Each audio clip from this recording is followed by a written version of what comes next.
করার পরে আপনাকে 3-4 বার আমি ফোন দিছি, কিন্তু আপনি আমার ফোনটা রিসিভ করেন নাই। আপনি কি ভাবছেন আমার দায়িত্ব নাই? অবশ্যই আমার দায়িত্ব আছে। আমি যদি ঠিক মতো কাজ না করি আমার পেটে ভাতও যাবে না, আমি টাকাও পাবো না। সত্যি কথা বলতে কি, মেডিকেলে আমার ছোট ভাইয়ের পয়সা দিয়ে আমি কাজে আসছি, যেন সকালবেলা তাড়াতাড়ি দোকানটা খুলতে পারি আর আপনার বেচা কিনা যেন ভালো হয়। যাই হোক, এ জায়গায় আপনার কি? আপনার তো কিছুই না। আপনি তো একটা বাহানা দিয়ে ফেলাইছেন যে আপনার কাজ ফাঁকি দিয়ে আমি ঘুরতাছি। তোমার পার্সোনাল লাইফ নিয়ে আমি ঘাটাঘাটি করতে চাই না, বুঝছো? আমি চাই আমার কাজ কাম ঠিক মতো হয়েছে নাকি, আমার 10 টাকা ইনকাম হয়েছে নাকি, এটা আমি জানি। তোমার কি হইলো না হইলো এটা আমার জানে লাভ নাই। স্যার, আপনার কাজ হোক বা না হোক এটা আর আমি এখন দেখবো না। আপনি আমাকে কাজ থেকে বের করে দিতে চাচ্ছেন না? এখন আমি বলি, আমি আপনার কাজ আর করবো না।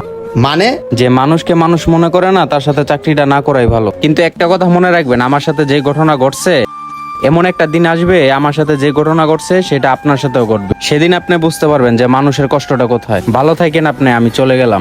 বন্ধুরা, এরকম অনেক মানুষ আছে যারা অন্যায় ছাড়াই মানুষের দোষ খুঁজে বেড়ায়। তাই বলছি, এই ভিডিওটা ভালো লেগে থাকলে অবশ্যই টাইম লাইনে পাঠিয়ে দেবেন। ধন্যবাদ সবাইকে ভিডিও দেখার জন্য।